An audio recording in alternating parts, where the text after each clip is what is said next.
Hello my friends, and welcome back to the rabbit hole. I look really greasy, everything will make sense in just a moment here. So in today's video, I'm going to be using the Sephora Favorites Clean Makeup Kit. This is a new release on the Sephora website, as well as a couple of more new to me items, the Uoma Beauty Stay Woke Concealer and the NYX Bear With Me Tinted Skin Veil. And today's video will be a chatty get ready with me style video. I'm really thinking of doing this every Wednesday. I feel like we certainly have enough that happens in a week to have a video like this. So let me know your thoughts in the comment section below. But here's the deal.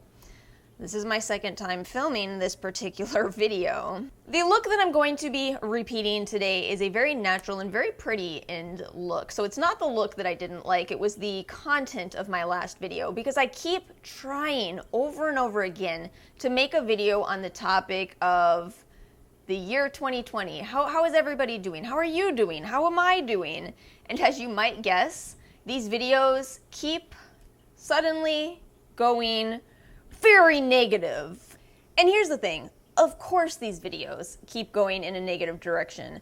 I don't think I'm wrong in saying this has probably not been a good year for the vast majority of you watching this. I'm actually pretty sure the only person who is having a good 2020 is Raw Beauty Christie. But for most of us, what a truly difficult, challenging year 2020 has been. And the thing is, that's the reason I keep trying to film this video. I think what I want to do is talk about it in a way that kind of normalizes the fact that it may not be easy for us. You know, it is normal for when life hands you a bunch of difficulties to react kind of negatively. It's normal to feel upset about everything that's going on in the world. But at the same time, you know, I want my channel to be a fun place for you guys. I want it to be a place where you can escape the nonsense that's going on in the real world, you know? So it's a really fine balance that I keep trying to strike of saying, okay, you know, we are probably all experiencing a difficult year, but let's try to stay optimistic. It's a tough balance. And I feel like what makes this topic even more challenging is that, you know, it's very relative. I think that, you know, a lot of people may be having certain issues, and then some people are having an even harder year. Some people are, you know, getting very sick from the virus. It's hard to put yourself into perspective. You know, for me, I'm having a lot of financial difficulties this year, but do financial difficulties really compare to what other people may be going through? It's hard to say. I can only feel things from my own perspective, which of course feels rather difficult right now. And just an FYI for any of you who are stumbling upon this video, I will be talking about all of the products that I'm using at the end of today's video rather than through it. But anyway, yeah, I mean, I just keep trying to approach this topic because I feel like it's important, but it's actually the fourth time that I've tried to do this, and the first time I started crying, which I was just like, no, we cannot upload that. The beauty community has maxed out its crying on camera. We've had so many beauty YouTubers cry on camera that we are not allowed to have any more tears on camera until the year 2080. The bizarre thing is, I genuinely do feel it is about balance, and that's why it's important to not necessarily just be overly upbeat. You know, take the celebrities singing Imagine from their mansions as an example here. I'm pretty sure that did not go over well because it was insensitive. It was pretty insensitive. All these celebrities from their beautiful mansions singing to us, you know, oh, hey, everything's gonna be all right. And meanwhile, we're all stuck in our tiny apartments going, yeah, that must be really nice and easy to say when you are that wealthy. And that's a problem on Instagram too, you know, the people who are in Paris one week, in Dubai the next, unbagging their gifted Louis Vuitton. Those are the people who also like to get on Instagram and say, guys, all you need to feel happiness is to just go outside and enjoy some fresh air. Must be nice to be able to say that. Meanwhile, some people are stuck in a city full of pollution, and there is no fresh air. There is no fresh air. See, I'm getting angry, and this is exactly what I keep getting upset with myself at for filming in these videos. I don't really want to be angry, but I think the reality is I think I am kind of angry. Realistically, a lot of what's going on, especially in my country right now, was something that we could have prevented. We could have had better measures in place. We could have a better healthcare structure so that things weren't so bad right now. You know, in my city, we just went back into phase 1 in July. What is the date today? July 13th? No, July 14th. I never have a clue. I never know what day it is.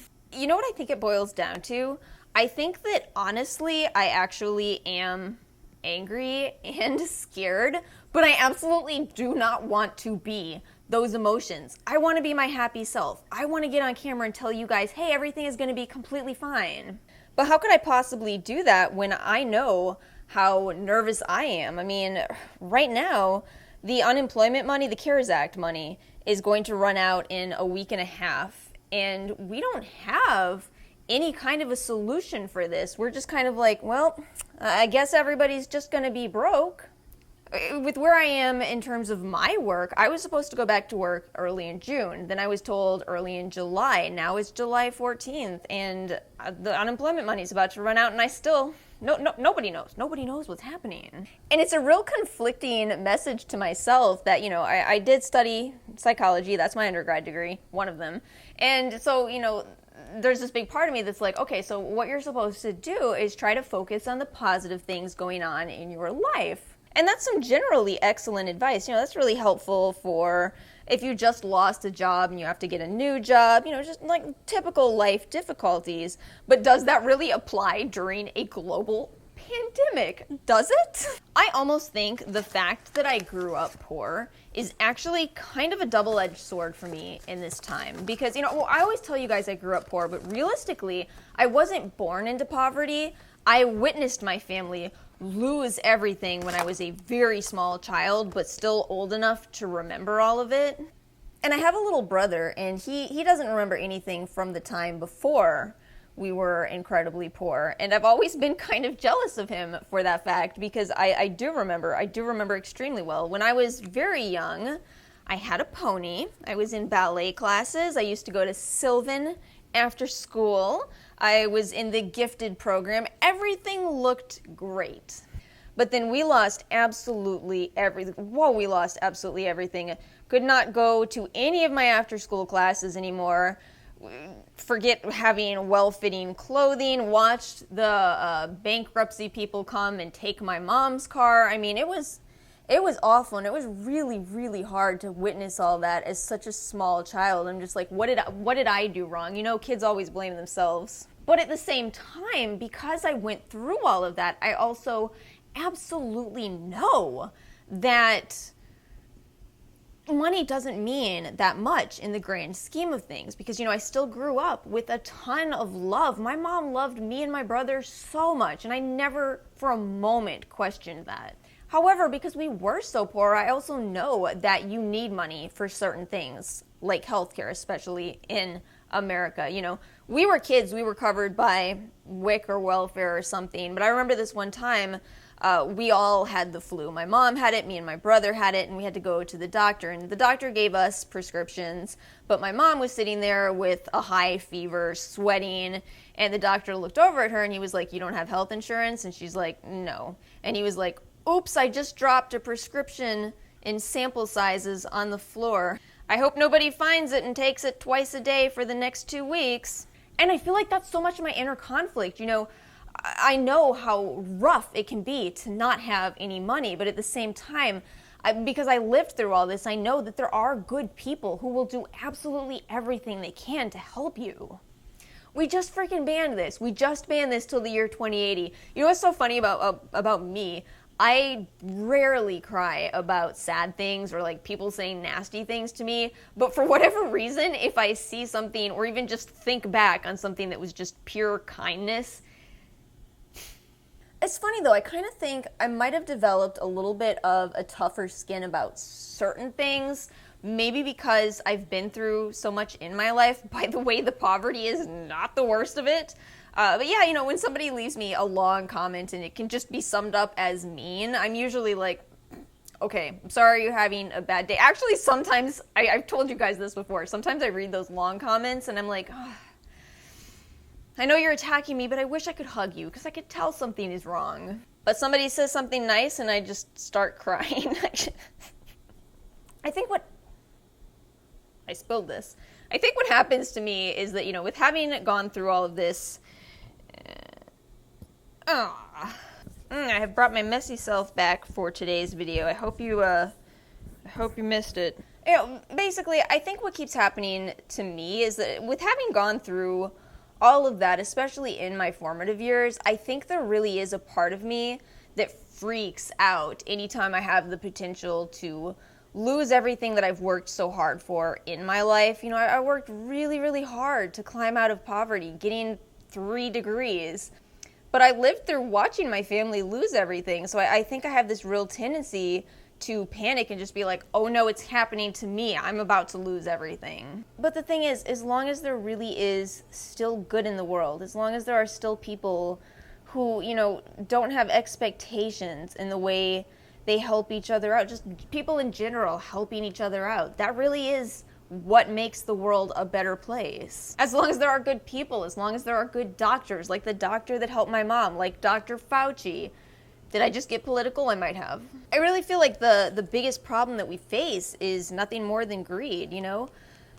I'm sure that sounds extremely revolutionary. Oh wow, you hate greed, so does everybody else on the planet. But greed is totally the reason why we're running out of resources. Greed is totally the reason why we open the economy way too quickly. And it's so frustrating to me because I'm like, had we just waited a little longer and actually cleared the air, metaphorically and literally, we might actually be able to open now. I might have actually been able to go back to work. And instead what's happening is more and more small businesses are closing their doors daily. I mean, it's really been sad for the city of New Orleans because we're such a tourist-driven economy here. You know, we are an entertainment-driven city. And you know what? This is going to be the last time I film this video. I think I finally understand myself a little more here. I think it's just that it's not a fun topic, and therefore I'm never going to love the content of the topic. But I still think the difficulty of a topic doesn't negate its importance. And again, I do actually think this is an important conversation for us to be having. I think it is very valid. I am not having an excellent 2020 over here. It's a very frustrating year, and I tremendously miss normal life, whatever that now means. But I think that even in recognizing a difficult time, that doesn't mean that we're just going to have a negative conversation about it. I think we can still look for the positive, look for the good people. You know, it's like Mr. Rogers, yes, that Mr. Rogers said, always look for the helpers in difficult times. And it's true, you look for the helpers, you look at the doctors and the nurses, and they're making a difference in this world. They are helping so much. Okay, last product from the kit. I'm going to put a wig on because this hair is absolutely atrocious. Oh my god, you guys remember when I said 2020 is going to be my year for hair? How wrong I was. But anyway, I'll come back to you guys for some thoughts on the makeup. So a recap of everything that I used today. Let's start off with the Sephora Favorites Clean Makeup Kit. So this is $29 with a supposed $87 value. I actually did the math and I found it to be at least $91 worth of products in here, not counting the eyeshadow, which I just didn't know how to count because I couldn't find the weight on Ether's eyeshadow palettes. But in this $29 kit, you do get the Ilia Color Haze Multi-Use Pigment, which has a retail value of $32. So already a discount. Don't buy this on its own. Buy the kit, unless of course you want another shade. So the shade in here is Before Today. It is really pretty, blends out absolutely beautifully. I've been really happy with Ilia as a brand, though. I think they're a great brand. The other full-size item is the Cosa Sport Lip Fuel Hyaluronic Lip Balm, which I actually haven't opened yet. This is a different shade from the one that I already have. I have the clear one. The one in the kit is Warm Tan Pulse. I like that product. I still think it's just basically a regular lip balm, so I don't know if I would ever pay $18 for it, but it's still nice. And then you get a travel size of the RMS Living Glow Face and Body Powder. So I don't particularly love this. I don't know if I'll include in the video me struggling. I guess I'll put it in. I did struggle with this again today. It's a little bit too deep for my skin tone and a little really messy. I guess it's pretty once it's blended out, but I don't see myself buying the full size. Also, I don't stan RMS all that much. I'm kind of skeptical of RMS. They've done some meh kind of stuff. The Lila B lip oil. So this is the shade Be Elegant. I already have one, so I did not use this one. Instead, I put permanent marker on the bottom of mine and made sure I used that so I can put this in a giveaway. It's actually really, really nice. This is a gorgeous lip oil. You're actually getting a great size on this. It is an $18 value. I think they also sell some little sets individually that have this exact size in them. Really gorgeous though. It's so pretty on the lips, no lip lines, wears beautifully, lasts a surprisingly long time on the lips. And then the Tarte Surfer Curl Mascara. This has a $7.66 value.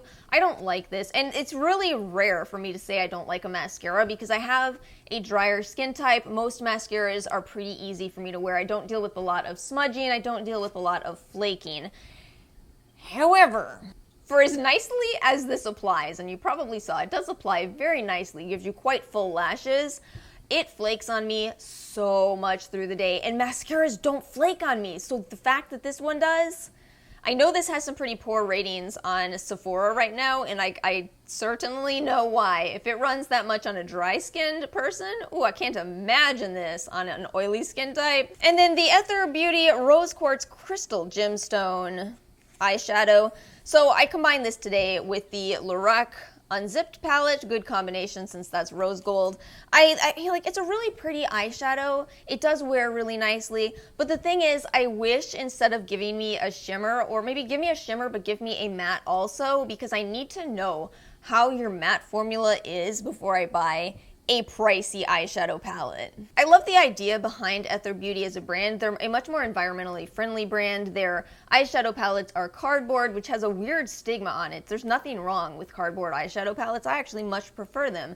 There's no mirrors inside, which of course are also not the best for the environment. So, you know, it's a really nice eyeshadow palette if you are trying to be environmentally friendly, which we all should be. However, this is a true story. I was so tempted to buy their Joshua Tree eyeshadow palette, which is all mattes, all beautiful colors. I'll put up a picture so you can see what I'm talking about. But the thing is, I went and I watched several reviews on this, and I saw a lot of people saying, oh my gosh, this is a gorgeous formula. But then when I saw them apply it, I was not that impressed. It's so funny. I was watching these very positive reviews, and yet the reviews talked me out of buying the palette. So if any of you have tried their formula and can actually, you know, give more information on it, please feel free to comment. And one more comment on the clean makeup kit in general, just so you know. This looks like something you can pull off and then you get a bag, but it's trash. The bag is trash in spite of the zip on it. I got to admit, I do feel a little deceived by this because I thought I was getting a clear bag or just some kind of a bag with it. But, you know, minor detail, and yet, why did you guys bother? Just leave this off then. Just put it in a boxed. And then I also tried out these guys in this video. So the Uoma Beauty Concealer is gorgeous. I will say this is a time in which the reviewers steered me in the correct direction. So I wear the shade, or I wear the range, Fair Lady from Uoma's foundation, and I love their foundation. But when I was reading the reviews, people were saying to definitely go up an entire range, so I did. This is White Pearl T1, and even this is a little deeper than I expected it to be, but not in a bad way. I can still pull it off. It's a little bit more natural of a concealer instead of the extra bright concealer, but it works out really well, and it's a fantastic formula. It doesn't crease, it doesn't feel too cakey, and yet certainly enough coverage that you probably saw I don't actually apply a lot of concealer when I'm using a more full coverage concealer. I just prefer to go much more lighter in my application. It's the funniest thing. It used to anger people. If you go back about a year and a half, 2 years ago on this channel, people were like, what? She doesn't even put on concealer. What's with the 2 dots? I have a fail though.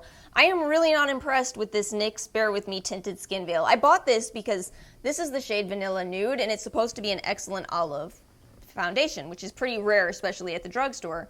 I love the shade of it, but it is just not working out for me. So that's the reason I piled on oil today. My Nola Skin Essentials Soothing Primer Oil all over my face, because when I wore this yesterday, I just put it over my regular primer, my Moonshine Primer from Juno, and then Cover FX Blurring Primer, and this was flaking on me all day long. It was flaking. It looked awful, it looked patchy from the start, and then just flakes falling off throughout the day. I'm not 100% sure that it's not irritating my skin as well, since my skin looks extra blotchy today, so I don't think I'm going to keep this. I still think, even after coating myself in oil, it still looks kind of not that great. All right, I'm going to see if I can bring you guys in, so hopefully you can see that it's just kind of splotchy.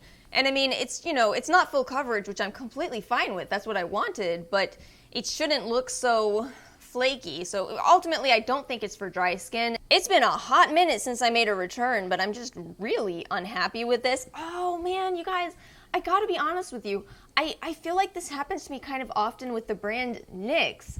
Is that an unpopular opinion? I feel like NYX products more frequently than not don't work out for me. Now, there are some hidden gems from NYX. Absolutely, their eye primer, for example, but I just feel as a whole, NYX often disappoints me. But maybe that's just me. Leave me some comments below of excellent NYX products. Maybe I haven't tried the right products. Anyway, thank you guys so much for watching. I hope this video, I mean, again, I know it's not the most fun video that I've ever put up, but I hope that, you know, I hope you're doing okay. I mean that so much. I feel like it can sound inauthentic, but I really do hope that you're doing okay. You know, even if this year is hard for you, please remember, you know, we will get through it together. There are good people in this world. There is good in this world. So anyway, thank you guys so much for watching. Make sure to like and subscribe, and I will see you all next time.